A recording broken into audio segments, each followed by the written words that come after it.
విజయదశమి. మనకి అక్టోబర్ 2 గురువారం నాడు ఈ విజయదశమి అనేది వస్తుంది.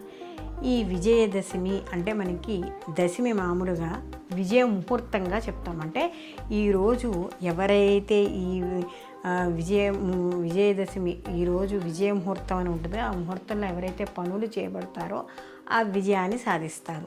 మరి ఈ విజయదశమి రోజు అమ్మవారిని అపరాజిత స్వరూపంలో పూజించడం అనేది జరుగుతుంది. అంటే అపరాజిత అంటే పరాజయం లేకుండా ఉండడం. ఎవరైతే ఈరోజు నూతనంగా చేపట్టే పనులు ఉంటాయో అవి అమ్మవారిని అపరాజితాదేవిని ఆరాధన చేసి ఈరోజు పూజ చేయడం ద్వారా వాడికి విజయం చేకూరుతుంది అనేది ఇక్కడ మనకి చెప్పడం అనేది జరుగుతుంది. కాబట్టి ఈ విజయదశమి రోజు అపరాజితాదేవిని ఇక్కడ పూజించడం అనేది జరుగుతుంది. అలాగే ఇక్కడ సాయంకాలం కూడా ఇక్కడ మనకి సెమీ పూజ అనేది చేస్తాం.